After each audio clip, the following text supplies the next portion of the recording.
This is cheese, and this is a potato. They're very different besides being close in pH. Now, the reason I'm talking about pH levels of potatoes and cheese is because this cheese is actually made from a potato, but it tastes just like a sharp cheddar. We're going to be taking a probably pretty good simple recipe and just using a few unique ingredients to make it more accurate in taste. So let's get going. We're going to use a regular just baked potato, and I'm going to be steaming it for about 15 to 20 minutes. I'm just going to check it with a fork until it's nice and tender all the way through. Now, while this is still hot, I'm going to quickly peel it, cube it, and toss it into a blender. It's just about a half teaspoon of turmeric, teaspoon paprika, quarter teaspoon garlic powder, quarter teaspoon onion powder, and about a teaspoon of salt. I want to make sure this is incredibly smooth. So I'm just going to add about 3 tablespoons of cornstarch here. Now, instead of using like anything pickled or anything like that to go for the lactic acid, we're just going to be using the source, lactic acid. I'm going to be using about a teaspoon of that. Now, along with that, I'm also going to be adding about 4 tablespoons of water and a tablespoon of nutritional yeast, which has the savory glutamate flavor that is needed for cheese.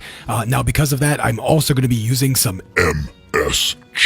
I think with my voice being a little hoarse, it made that really like extra. So we only needed about a quarter teaspoon of that, and that's going to work just fine. So I'm going to toss the lid on and get this blending. Now we're just going to blend for just a few minutes just to get it into a paste, and then we're going to slowly start adding in some plant milk. Now you can use whatever plant milk you like, and I'm going to do this about a tablespoon at a time. I'm really only going to add about 2 tablespoons here. I just want the mixture to be incredibly smooth. Now we're going to add about 2 tablespoons of olive oil. You can use any oil you like. We're going to blend that up for just another few moments. Now I want to make sure those starches get cooked all the way. So we're going to toss them into a pan, bring it up to a simmer. Once they're at the simmer, we're going to turn the heat off, let those cook for just a few moments, about 3 or 4 minutes. And then I'm just going to throw this into a container. I'm going to cover it with a paper towel. I don't want this to be completely sealed because I want some of the liquid to be able to evaporate. Then we're just going to toss that into the fridge and let it sit overnight. Okay, so it's the next day. I pulled this out of the fridge and you can see that it comes out. I mean, it's pretty nice. It's dry, but it's still fairly tacky. This would make a good spreadable cheese at this point. You can slice it just fine, but I wanted to go one extra step. I wanted to dry this out just a pinch more, and to do that, we're actually going to throw it in the freezer. So I'm going to oil up a small container, just a small glass container,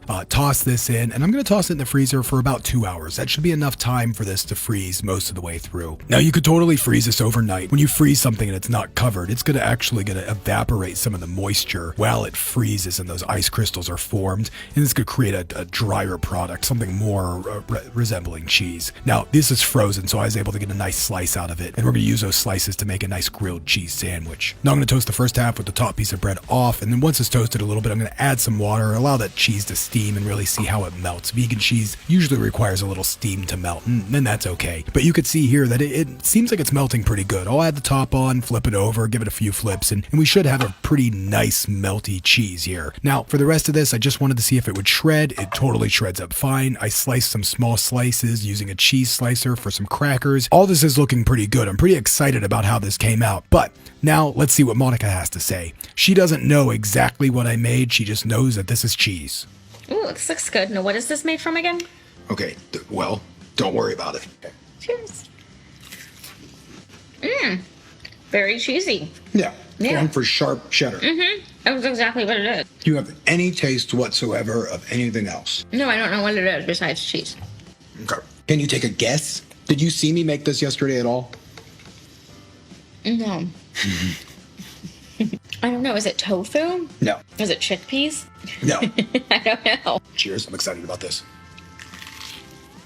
This is awesome. Super good, right? Describe it. Okay. It's like gooey, but not in a bad way, in a cheesy way. It's got that gooiness to it.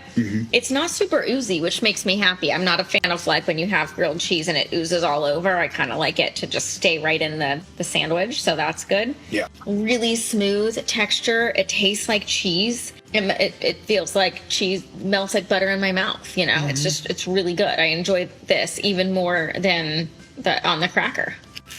So I'm going to give my opinion. I just want to see what you think. Okay. Is it too sour? It does have a sourness to it. I was going to say that I don't know what it is, but it tastes a little sour.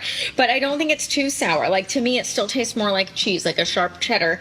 And I'm not turned off by the sourness. I can just tell there's a little bit of sour flavor to it. I went a little too far. What about the richness? Oh, yeah. It's very rich, very savory. Yeah. The right amount of rich and the right amount of savory. Just melts like cheese in your mouth, you know? Yeah. Yeah, I love it. Now, as far as the smoothness, you're not getting any sort of textural. I mean, I'm not. It's just smooth. So if I told you this was actually made from a baked potato, that is just a baked potato seasoned and flavored. That's impressive. I would never have guessed it. Yeah. Even now that I know it's not potatoey, it's not starchy. I'm not like, No. nope, I can tell. I'm not like that. No. I'm going to give it a 7. I think Okay. it's like amazing. I actually might give like this a 9, the heated Yeah. cheese. But like the one on the cracker, my only issue with it is it tastes like cheese and it's delightful, but it sticks in your teeth. Yeah. And interestingly enough, this melted cheese doesn't stick in your teeth. Yeah. Yeah, and so the flavor is great on both. I just really prefer this melted cheese, and it's delicious. Yeah. Well, there we go. Yay! Cheese from a potato. Fixed.